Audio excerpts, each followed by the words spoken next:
Let's talk about deep healing. Why is it so difficult and how we can start making changes so that it is not so difficult. So welcome back to another episode of Rapid Subconscious Reprogramming. Thank you for being here. Let me just change here the screen so you can see me.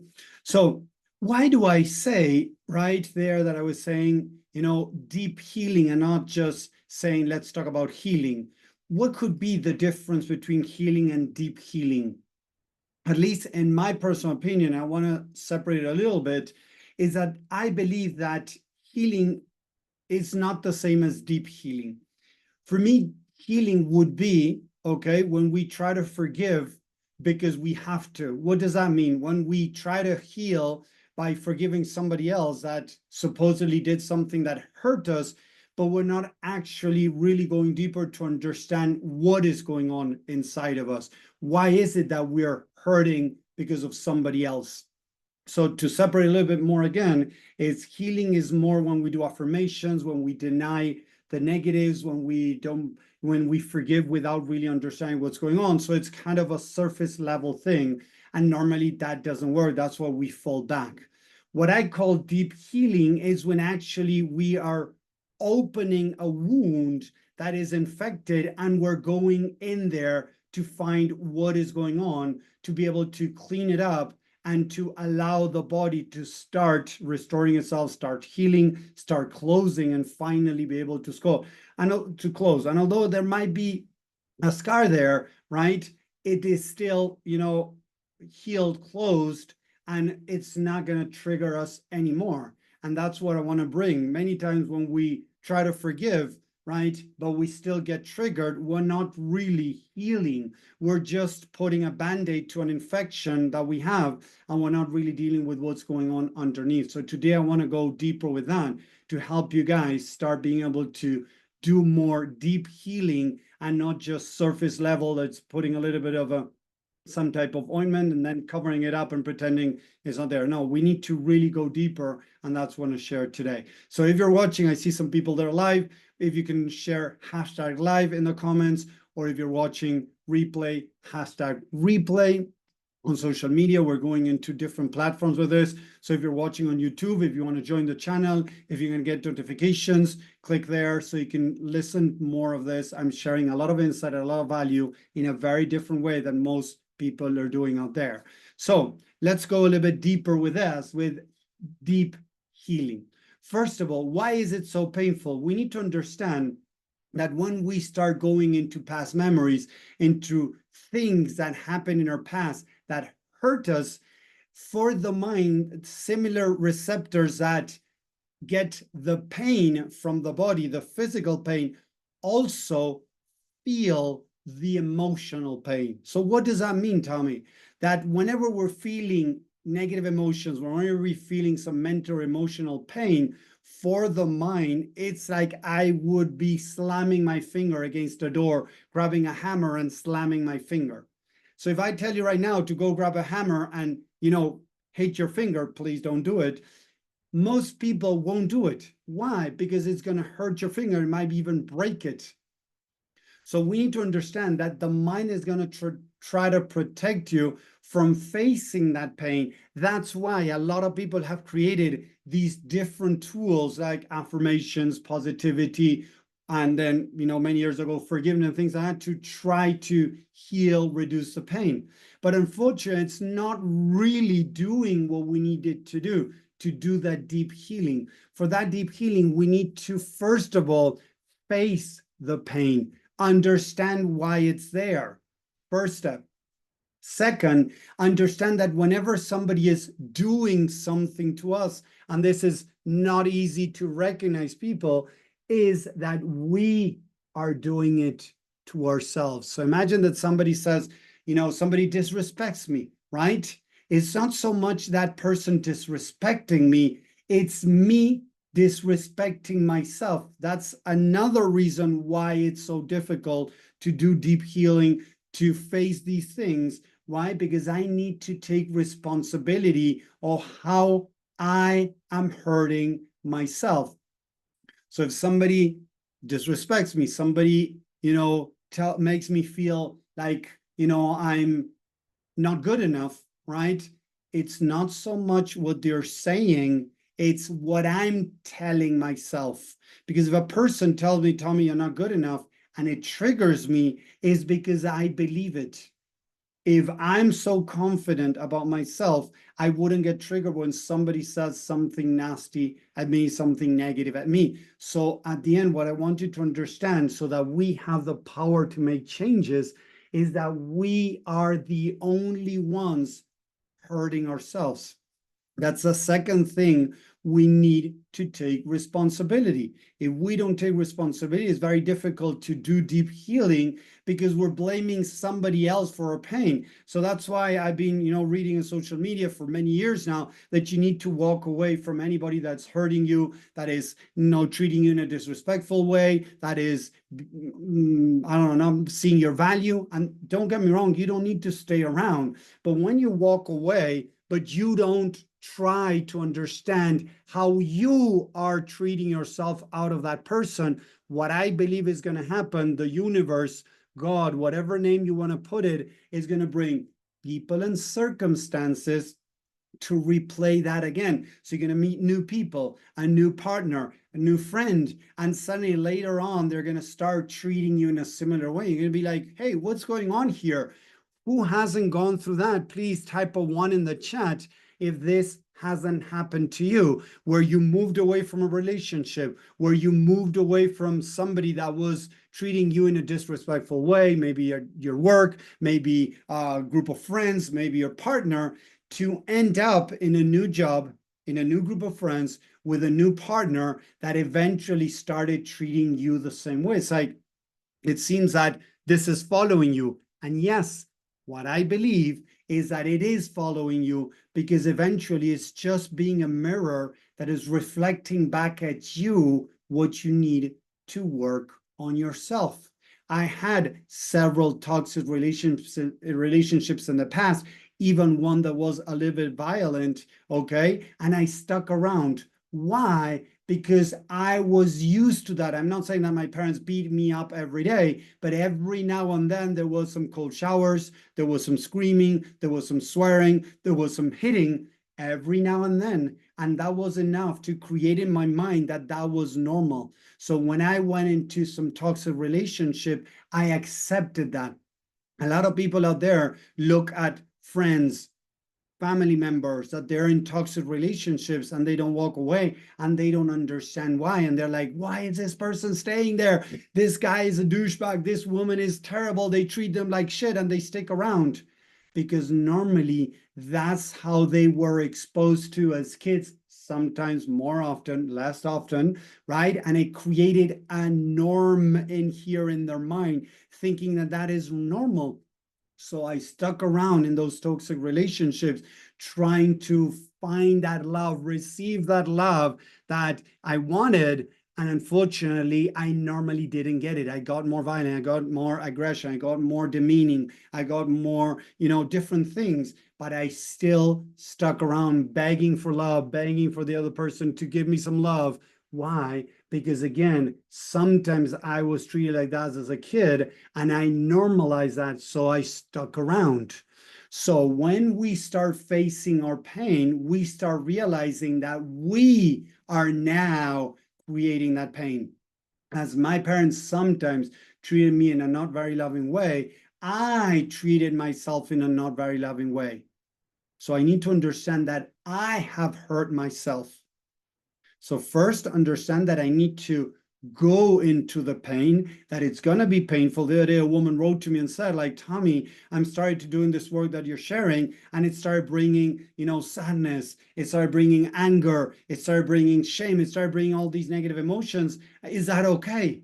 And I tell this to everyone. Yes, it is okay, because we need to understand that the mind has stored all of that in the back of our head. It's what's called the subconscious mind. So when we start digging to, of course, heal, do this deep healing work, it's going to bring these negative emotions, these negative, things up, and it's going to be painful because we're going to start reliving past memories. So work that I've done before with people, I was working with a woman that she couldn't sit down and study. She was trying to advance her career. She loved studying, according to what she was saying, right? She liked to study more, but each time she sat down, she found excuses to move away from studying. So she was procrastinating in studying. So when we started to go deeper to how does she feel, why does she feel, going deeper into the mind to understand the negative emotions, she started getting really anxious. She started feeling really bad. And she started remembering, listen to this, she started remembering events from her childhood where she was sitting down with her mom and where her mom would scream at her, would slap her, would beat her up whenever she didn't understand things. So although she was telling herself that she enjoyed learning, she couldn't sit down because sitting down for the mind was reminding herself of those really traumatic moments growing up. So we had to go through the pain. Yes, we had to go through those memories from the past with the associated negative emotions and negative beliefs that she had built when she was a little girl to be able to do that deep healing so that eventually she could sit down and start studying. And that's what I call the deep healing, right? Is going deep into the subconscious mind, finding the pain, not ignoring it, not repressing it, not trying to cover it with visualization or affirmations, not trying to forgive somebody else because they hurt you. Because the truth is this, and this is what I teach, and I know it's going to sound weird, but please open your mind, open your heart to listen to this. If somebody says something to me, imagine this, hey, Tommy, you know that this person is giving away money. If you go talk to them and you say this word, they're going to give you $1,000. Would I ask that person for forgiveness? Sorry, would I expect that person to, to say that, I'm sorry for giving me that great information? Listen to this again. A person tells me that somebody else is giving away money, that I need to do this, this, and this, and I'm going to be given $1,000, right? So I go do it, and when I come back, I'm going to say to them, thank you. I wouldn't expect them to say, hey, I'm sorry, Tommy, that I put you through that. No, I'm going to say thank you for giving me the opportunity of getting that, right? So what if we understand, listen to this, what if we understand that when a person is saying something nasty, they're normally, maybe they're conscious or they are not, but the universe is sending you a message through them to show you where you need to work on. So instead of taking that as an insult, instead of taking that as a bad thing, say, wait, what can I learn from this? And if you realize that there's a lot of wisdom and a lot of worth, a lot of growth behind that situation, wouldn't it make it easier not to need the other person to say they're sorry because they're giving you a gift? They're allowing you to become more free from people around you. And I'm not saying it's easy, please. I'm not saying it's easy, but it makes it easier when you understand that when people do these type of things, they're being messengers of what you are doing to yourself, so you can take the opportunity to see where you are making yourself feel blah, blah. So the exercise that I can share with you today, if you're there in the chat, if you're listening and you're liking this, type it 2 in the chat, please, so that I know that you're there, that you're enjoying this. I know it's hard what I'm saying. If you're not enjoying this, type -2 in the chat if you want to. Of course, I get it, but that's why I'm saying deep healing is not so easy to do, and I'm trying to help you make it easier. Okay, so first of all, understand that for the mind is going to be as facing physical pain. So that's why it's first thing difficult. Second thing, I need to realize that I'm hurting myself. Thank you, Amy. Thank you, Patricia, for being here. So second thing, I need to realize how I'm hurting myself. So take this exercise with you guys. Whenever somebody says something that bothers you, you're going to write it down and say, this person made me feel angry. This person made me feel this. This person made me feel that. How did it make me feel? Why did it make me feel like this? And how did it make me feel about myself? It made,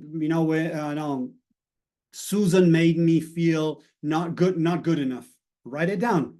Susan made me feel angry. Susan made me feel sad. Susan made me feel shame. It made me feel sad because I feel that she doesn't, care about me. And she made me feel not worthy. Write it down. Then what you're going to do is change the word Susan. Seriously, people, you're going to change the word Susan and you're going to put your name there. So Tommy made me feel sad. Tommy made me feel shame. Tommy made me feel not worthy. Own it. Take ownership. Because right now, you guys can say whatever you want, and it's up to me to choose to put a meaning to it. So imagine that Susan says, Tommy, you're a douchebag. I could say, oh, poor Susan, she's having a bad day and she's taking it on me. So I put that meaning on it. Or Susan could say, Tommy, you're a douchebag. And I could say, oh, why am I a douchebag? What did I do wrong? What's wrong with me? I put another meaning to what another person said. So whenever somebody says something to you, they cannot hurt you emotionally or mentally only if you accept it. So now when we start taking responsibility, it's going to make it easier to go deeper and see, how am I hurting myself? Where have I done this in the past? A day ago, a week ago, a month ago? Where have I done this in the past to myself, where I have made myself feel not good enough, not worthy, inadequate, or whatever? And I'm not saying it's easy. I have done this work for 15 years and I have worked with thousands of people around the world.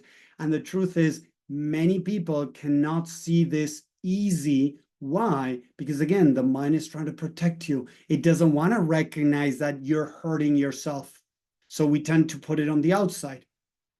Another thing that I've seen in this healing process is that people tend to change the stories. What does that mean? That if my parents were, not very loving with me, I might make a picture up of they being loving with me. Seriously, I have worked with a lot of people that have idolized their parents. And as they started going deeper, they started realizing that, wait, my mom did this over here. I never realized that that hurt me. I was thinking that my mom, was an amazing mom that was there for me, that she was my pillar. Then the other day working with a woman, she was like, wait, I just realized that I was mom's pillar. Mom wasn't my pillar. Mom wasn't there for me most of my life. And they were like, wow. So we need to start first facing the negatives. It's going to be painful. Yes, it's like going to the gym. Going to the gym is going to make your muscles ache, but it means that they're growing. It means that you're burning fat. It is, helping you. Hey, Romana, thank you for watching too. There you go. So whenever we are facing the pain, it is going to create mental pain as if it were physical pain. So we need to embrace that. We need to love and accept the part of us that is trying to move away from the pain. A lot of people are teaching how to move away from the pain.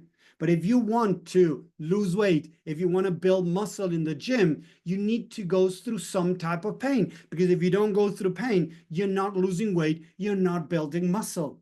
The same here. If we're not going through pain, we're not doing deep healing. We're just moving away, trying to protect ourselves. And that is not going to really help you grow, release, and become free from pain, from any type of trigger that you're going through. It is possible to remove triggers. It is all through this deep healing that we can do it. So if we're not being able to deal with the pain, if we're not being able to deal with how we are hurting ourselves, it's very difficult to do the deep healing. Let me know in the chat, type a 10 in the chat if this is making sense. Please, people, let us know in the chat if this is making sense. If you have tried forgiveness, affirmations, positivity in the past, and it didn't work, type it in the chat too. Didn't work. I have come across some people that have told me that, yes, it really helped them, doing positivity or affirmations to get over some things. I'm not saying it doesn't work. I teach it too. Don't get me wrong, please. It does work, but we need to do some things before we put that Band-Aid on. So if I have an infection, I need to open it up, I need to drain it, it's going to be painful. I need to then pour some type of antibiotic, some antibacterial or something into the wound, and then I'm going to be able to close it. But if I put affirmations into something that is not really dealt with, is not going to help make changes. To be able to make true changes in your life, to be able to heal, to reprogram, we need to go deep into the mind, face the pain. And you know what is the most important thing to help you with that? Unconditional love. And I'm not saying it's easy. This is what I call this falling in love with yourself, because the more love you bring, it makes it easier to face any challenge. Because imagine that you have to face your worst fears, right? The worst fear that you have, you need to face it, right? And you have somebody beside you holding your hand, holding you and saying, hey, I got your back. We're going to do this together. How would that feel? Type a yes or a no in the chat if that might help you face even your deepest fears. If you know that there's somebody there holding your hand, having your back, and saying that, hey, I got you. We're going to do it together. How would that feel? And I know the answer already, right? So the answer normally is, it would be great. It would feel amazing. It would feel, yes, I want that, right? So what if you become that person for yourself so you don't depend on anyone else? And I'm not saying being with somebody else, because I have friends, I have family, I have my wife, I have my kids, right? But the more able to hold myself, the less I depend on them. Because the truth is, my wife could be going through that moment of the month. She could be going through some challenges by her, in her own things, and she might not be there for me. So if I depend on her to be able to go through my challenges, I'm screwed, people. Sorry, but I'm screwed. Why? Because she has her own things going on. So if I can depend on myself, and yes, of course, every now and then hold on to other people, understanding that if they're not there for me, it's okay because they're struggling. I work with lots of couples, that they each other believe that the other person has to be for them, but they're not realizing that they are not for themselves. As they are not for them, they're holding space for themselves, being there, listening, understanding what's going on. They're trying somebody else to hold them through a challenge. The problem is that the other person might not be there, not because they don't love their partners, is because they're going through their own unresolved issues. So we need to understand that we need to be able to try to learn how to hold ourselves accountable, be there for ourselves. And then, yes, reach out to others. Don't get me wrong, I do that, but not all the time. You're going to be able to find somebody there to hold you, because I believe the universe is going to put you to the test. God is going to put you to the test to be able to help you become stronger in holding yourself. I hope that makes sense. I hope you enjoyed this. I hope you're getting value from this.